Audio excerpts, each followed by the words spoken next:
Yo, what is going on, everybody? It's Gripper back here with another video for you guys. Today, in this video, we're going to be talking about the player you need to invest in, and I think who is going to be NL Rookie of the Year. That way, you could buy his stuff really cheap right now, and he should be in 2022 Topps Update. Fingers crossed, I think he's going to be. So, before we get into all that, let's plug the giveaway, as usual. Giving away this blaster box of 2022 Bowman. All you guys have to do to win this is be publicly subscribed, like this video, turn on post notifications for all my content, and comment who your current all-star representative is on your favorite team. I'll pick the winner when I hit 3,000 subs. There is that. So I went on a little hunt today, not particular for cards, but just to, like, see if there's any new Star Wars things hitting the shelf. And I did find them, and I stumbled across a lot of cards, but I really didn't buy anything. I went to a Target and to a Walmart that's kind of out of the way. They're like right next to each other, which is weird. I typically Targets and Walmarts are never side by side, but they're literally side by side with each other, which is really interesting. The Target had like 100+ fat packs of these, a bunch of Heritage, a bunch of Series 1. I was primarily looking for Bowman fat packs because I want to make a video here. Hopefully I can find some of these. The security tag myth. Now, if you guys are unaware what the security tag myth is, it's basically where everything numbered and auto-wise coming out of retail has a security tag on it. Like, let's say, for example, or here's the one with the security tag right here.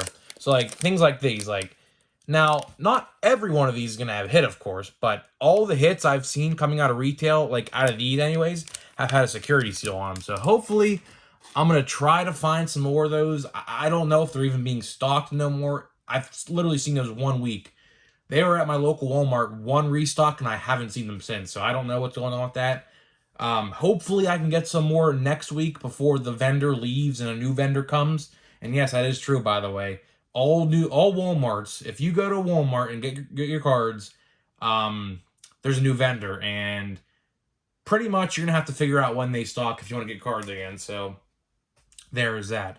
Luckily enough, though, cards are sitting on the shelf now. Like this Walmart and Target, I asked the employee when the guy came, and she said on Wednesday, and I went yesterday, which is Saturday. So the cards at this Target were like sitting on the shelf for like days, which is good. That's good. Like we want to get back to that. So I think we're moving in the right direction as terms of scalping goes. So enough of that. Let's talk about who I think you need to invest in and who I think is pretty much locked in at this point for NL Rookie of the Year. You may be saying to yourself, well, there's still 120+ games left. How do you know this? Well, true, anything could change at any given point, but as of right now, as we're sitting here right now, this guy I'm going to talk about in this video is pretty much a lock for NL Rookie of the Year, and I'll explain why. Who am I talking about? Cardinals second baseman Nolan Gorman. Now, Nolan Gorman got called up when the Pirates were playing them last week, and I could already tell you he's going to win Rookie of the Year. Just look how he presents himself. He hit I guess we're watching this on Sunday, so today, which was Saturday, he hit a 450 moonshot, like an actual moonshot. It's the longest homer this year for the Cardinals anyways, I read. And it's like, you could just tell he's going to win Rookie of the Year. And I'll tell you why. For one, his biggest competition, O'Neal Cruz, as you see here, isn't even in the league yet, right? The Pirates are still holding him down in AAA. Now, he has like a 212 batting average with like a 500 OPS, which I get it. But here's the thing. Players like O'Neal Cruz, they're going to strike out, they're hit home runs. There's no in between with these guys. Like, O'Neal has the power to hit like 40+ home runs a year, but he's also going to strike out a ton while his average is low and his OPS will probably be low. That's just what happens with those type of guys. So it's not really O'Neal's fault, but Nolan Gorman, I think, is the overall best overall player or rookie in the NL coming out of this year's draft so far, at least. Now, there's plenty of time. But, another player we're going to talk about here in Seiya Suzuki, he's not doing that well either. He's like, what? I looked at his stats like right before his video started.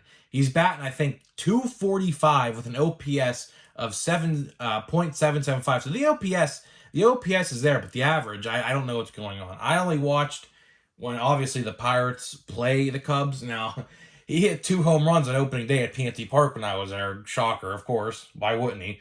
But, I think Nolan Gorman is going to be the most successful rookie this year in the National League. And I just think that because, for one, he has good plate discipline. Every game I've watched of him so far, now he's only been in the league for a week or like a whole week now. Okay, so he came up. What was it, last Saturday against the Pirates? He's only played for literally like 6 or 7 games, and his plate discipline's there. I've watched his at bats. Even in the Pirates series, his plate discipline was there. He don't take. He takes a lot of pitches that are close to the zone that the umpires give him the call for, which is a good attribute for a hitter. His defense is there. I saw him make a really good defensive play. The power's there. The power is really there. I saw him hit a double into the gap at PNC Park. Should have been a triple, honestly, if he was running hard enough. But, Pirates got to it quicker than I thought they would. So, I think Nolan Gorman's by far easily going to be the Rookie of the Year in the National League. Especially if the Pirates continue to keep O'Neal Cruz down. If O'Neal Cruz just stays down in the minor leagues till like July, which is really dumb, by the way, because if you look at the Pirates' current roster, there's like 5 guys in the starting lineup alone that are hitting below the Mendoza line of 200, which, is unacceptable. But our GM and our owner clearly aren't trying to win. We have another great prospect in the minor leagues. His name is Mason Martin. He's a first baseman. Just so happens our 3 first basemen all ended up on the injured list at the same time. And you would think he would get the call up to the major leagues, right? Well, yeah, if you're the Pirates, you're keeping him down because his strikeout rate's too high. His strikeout rate's like 27%. Meanwhile, he has like 8 home runs and is batting like 315 with 800 OPS. Yet he's still sitting down in the minor leagues, which is so dumb. I can rant about the Pittsburgh Pirates holding great players down in AAA for a long time. It's just it's sad. I think they're going to be good. Like, we have Cal Mitchell up. Cal Mitchell's going to be a good player as well. But getting back to Nolan Gorman to close up the video, his stuff's really cheap right now, and I think he's going to be an update. I would hope he is. That cutoff line for update was like right around the time that he came up. I would like to say that he's going to be an update, but knowing Topps and knowing how Topps operates, they're going to purposely hold him back for Series 1 next year because I just don't get it, right?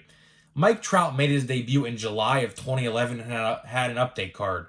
Meanwhile, players like Adley Rutschman, who came up in May, are going to be held off for Series 1 of 2023. I don't get it, guys. That's a whole nother rant for a whole nother day. But luckily for us, we don't have to wait too much longer for Series 2. That checklist should be coming out this week, and I, of course, will be covering all of that, and I'll see you guys in the next one.